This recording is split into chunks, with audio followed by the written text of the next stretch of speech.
Olá, alunos, continuando aqui a nossa série de exercícios, um exercício do capítulo 3, vai tratar sobre substâncias puras, né? Substância e misturas. A gente vai dar continuidade ao exercício, né? Os exercícios resolvidos do capítulo, a partir da questão 11. Esse vídeo eu vou fazer da questão 11 a questão número 15, certo? Então, vamos lá. Questão 11. É característica de uma substância pura. Então vamos relembrar, né, quais são as características de uma substância pura. Então, quando eu tenho uma substância pura, ela pode ser do tipo simples ou pode ser do tipo composta.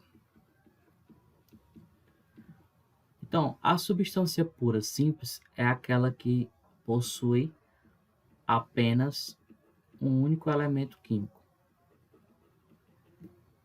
Um único elemento químico. Exemplo, posso dar o oxigênio, o ar que a gente respira, o gás que a gente respira, o hidrogênio, o nitrogênio. Então, como ele só tem um único elemento químico, é considerado substância pura simples. Já a substância pura composta possui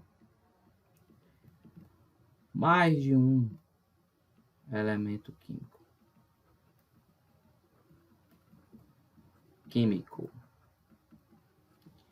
Exemplo, a fonte universal da vida, a água, por exemplo. A água é uma substância pura composta porque tem hidrogênio e oxigênio. Mas quais são as características de uma substância? Uma substância nada mais é do que uma unidade química de composição fixa. De composição fixa. Ou seja, ela é quimicamente igual entre si.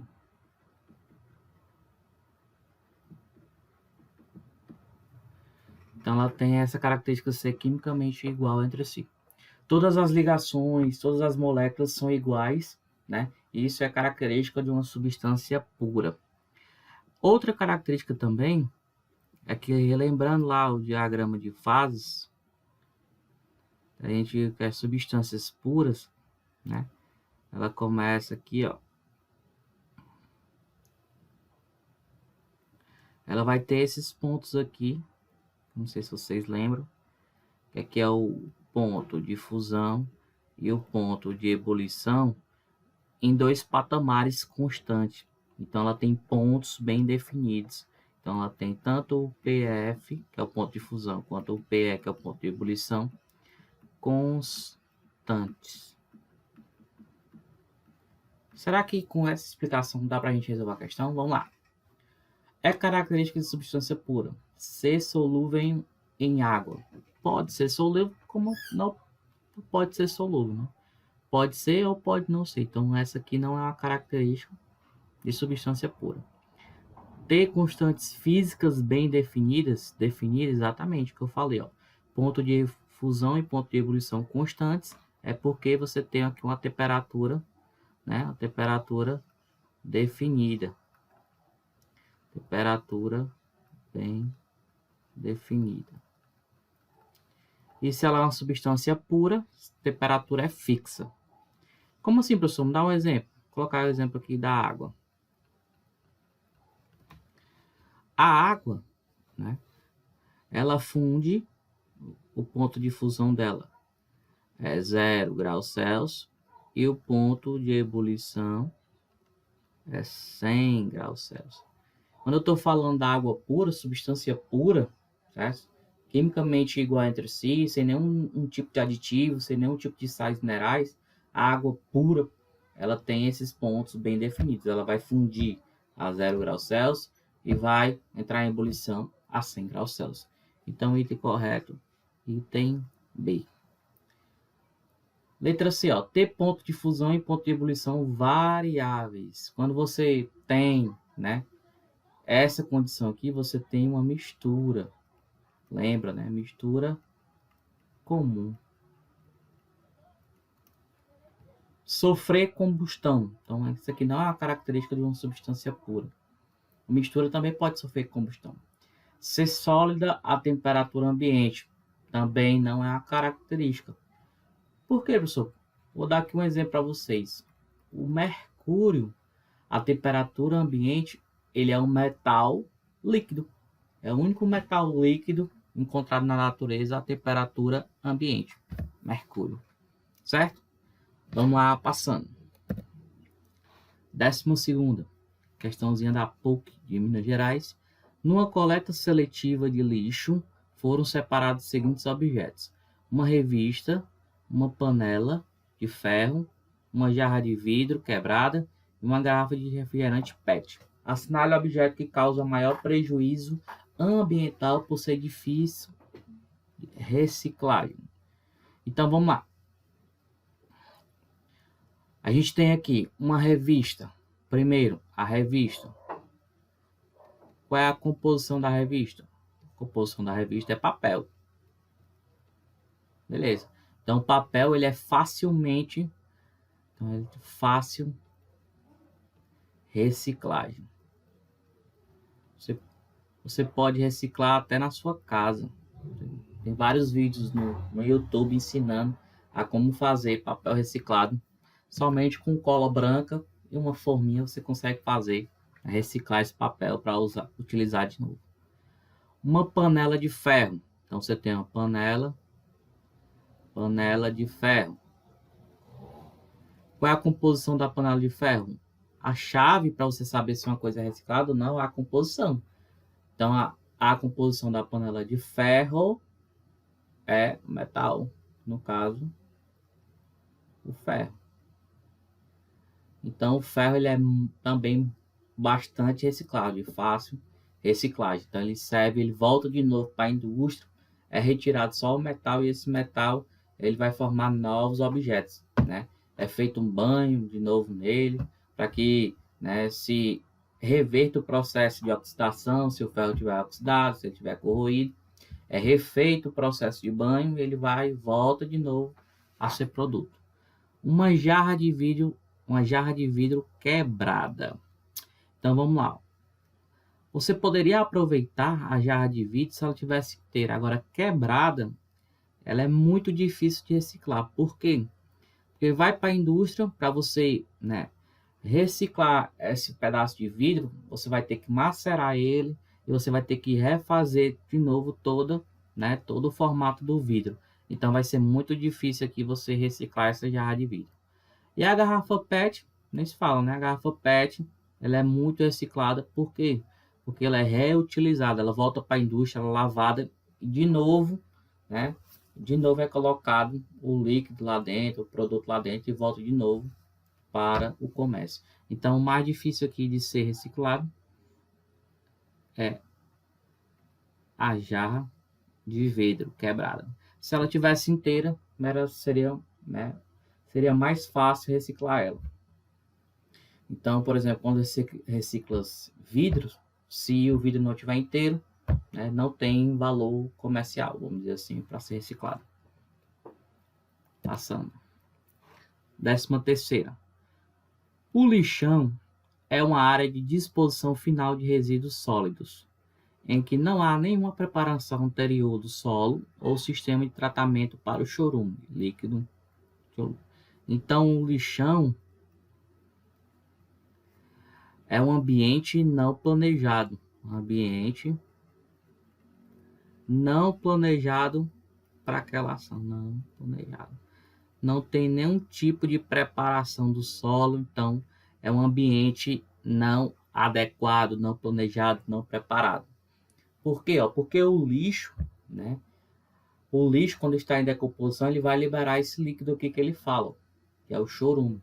O chorume vai penetrar pela terra levando substâncias contaminantes do lixo para o solo e para o lençol freático. O que abastece um rio, o lençol freático, que são os rios, né, subterrâneos, que abastece os rios, abastece os açudes, abastece. Então, se você contaminar esse lençol freático, a qualidade da água também vai ser contaminada, né? Então, a água vai ser contaminada e ela vai ser imprópria para o consumo. Algumas pessoas vivem em lixões, criando porcos que se alimentam de comida que se encontra no lixo, e assim ficam sujeitos a todo tipo de doenças. Faça uma pesquisa na internet sobre a situação da disposição final do lixo no Brasil, a quantidade de lixões existentes e a relação das pessoas com esses lixões. Depois escreva um texto de pelo menos 15 linhas discutindo o problema. Proponha algumas medidas por parte da sociedade e do governo para mudar essa situação. Então, aqui é uma questão, né, de resposta pessoal.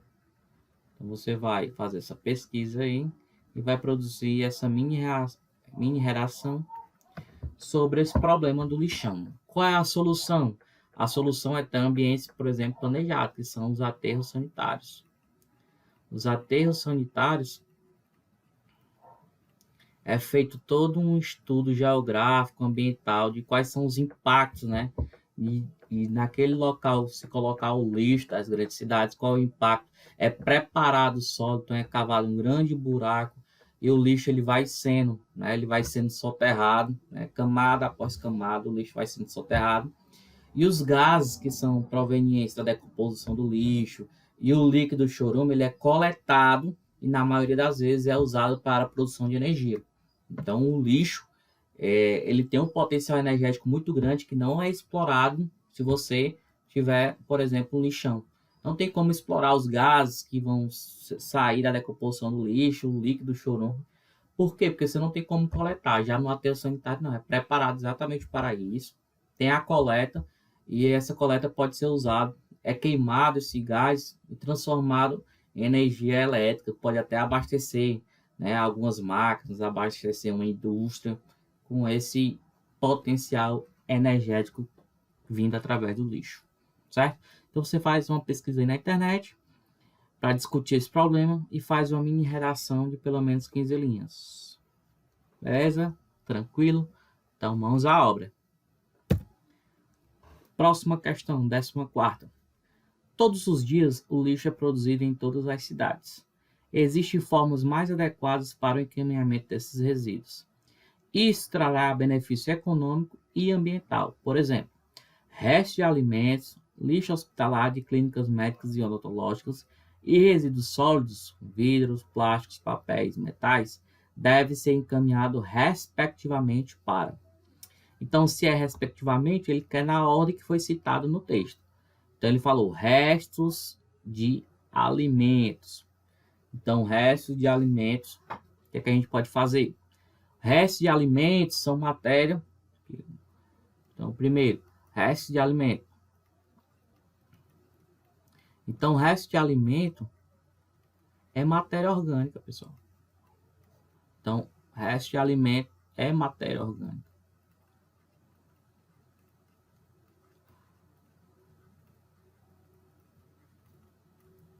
Então, matéria orgânica pode se produzir energia. Por quê? Porque de acordo com a decomposição dessa matéria orgânica, quando o lixo, né, ele vai começando a se decompor, ele vai liberar um importante gás, que é o metano.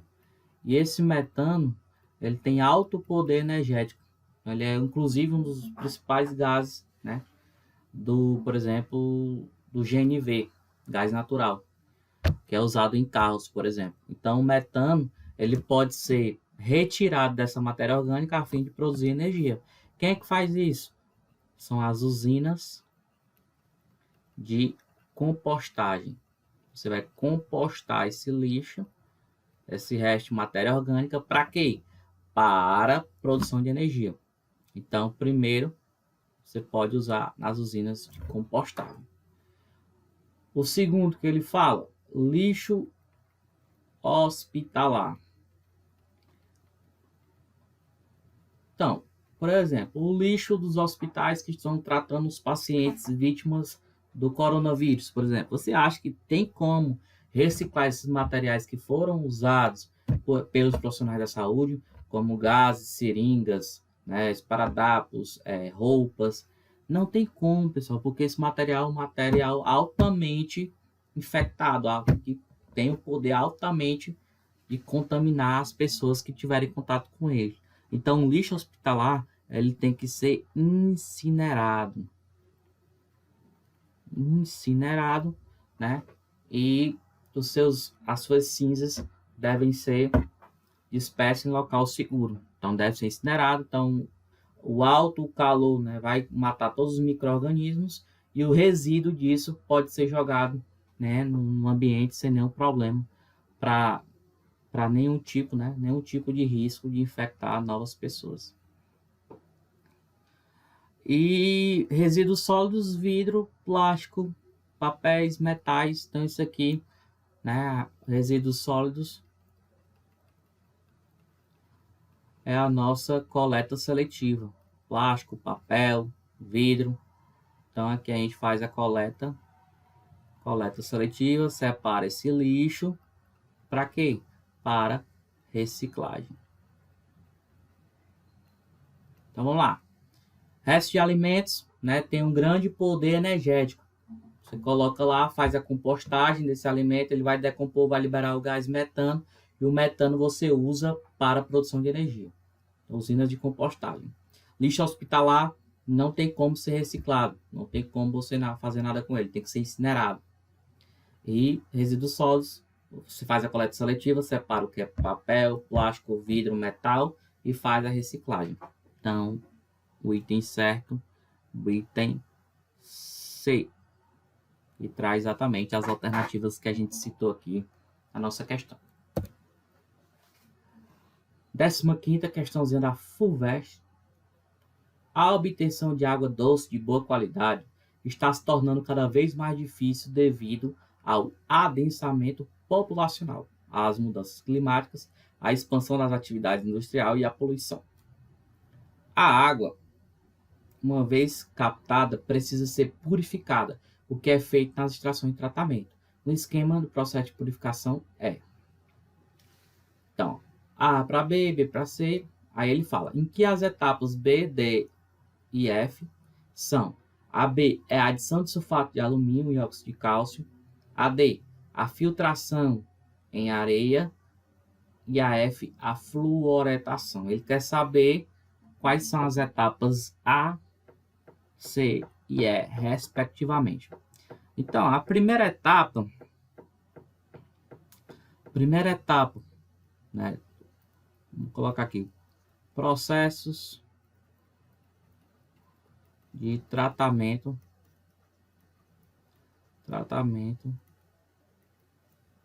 de água. Então, a primeira etapa, a água ser coletada, né, de um reservatório, a água vem de um reservatório de água, e ela vai chegar, como é que ela chega na estação de tratamento? Ela vai chegar com resto de folhas, com resto de, né, de animais, com resto de... Ela vai chegar, assim, com elementos, né, que ela arrastou nesse caminho. Então, a primeira etapa, a etapa A aí, nada mais é do que a filtração. Vai separar a sujeira de grande porte, né, daquela água. E vai ter um primeiro contato. Aí a B ele diz, ó, que é a adição de sulfato de alumínio. Então você vai ter aqui e óxido de cálcio. Você vai ter aqui agentes químicos para fazer o tratamento dessa água. Para quê? Para que na etapa C, tudo que é de sujeira que ainda tenha ficado após a filtração se deposite no fundo do recipiente, que é o que a gente chama de decantação. Você coloca sulfato de alumínio e óxido de cálcio e tudo que é sujeira vai se depositar no fundo do recipiente. Igual na piscina, você trata ela, né, com esses agentes químicos. Com o tempo, toda a sujeira da piscina vai se depositar no fundo da piscina. Você vai lá com, né, pega um aspirador, aspira aquela sujeira e a piscina vai estar limpa. Certo? A etapa D, ele já disse que é a filtração. você juntou, né, mais sujeira no fundo, então você precisa filtrar novamente. Filtração. Certo? O item é o que ele quer saber. O item depois da filtração, você vai fazer o tratamento com cloro ativado. Então você faz o tratamento com o cloro, que é chamado de cloração. O tratamento com o cloro vai garantir a potabilidade da água. A água vai ficar potável com esse tratamento do cloro. Por quê? Porque ele vai eliminar os micro-organismos que, né, podem causar doenças, que são chamados de agentes patogênicos. Ele vai eliminar vírus, bactérias, protozoários que podem estar, né, inseridos naquela água, que eles não foram aqui, né, tirados da água a partir da filtração, porque são muito pequenos, então passou-se pelos filtros, mas com o tratamento de cloro, né, você vai aumentar a acidez dessa água e a água vai matar o cloro vai matar esses micro-organismos, esses agentes patogênicos que porventura estejam naquela água coletada. E o F, como ele disse, é a fluoretação, a adição de flúor, certo? Para minimizar um pouco, né? Minimizar um pouco a acidez daquela água que foi tratada com o cloro. Então ele quer processo A, processo C e o processo E. A, filtração. B ou C, decantação. E E, cloração. Então, filtração, decantação e cloração. Então, item certo, item A. Beleza, pessoal? Qualquer dúvida, me procura, deixa no comentário, manda a sugestão aí, que eu vou tentar, né? Vou tentar aqui responder da melhor forma possível, certo? Valeu, pessoal, abraço e até o próximo vídeo.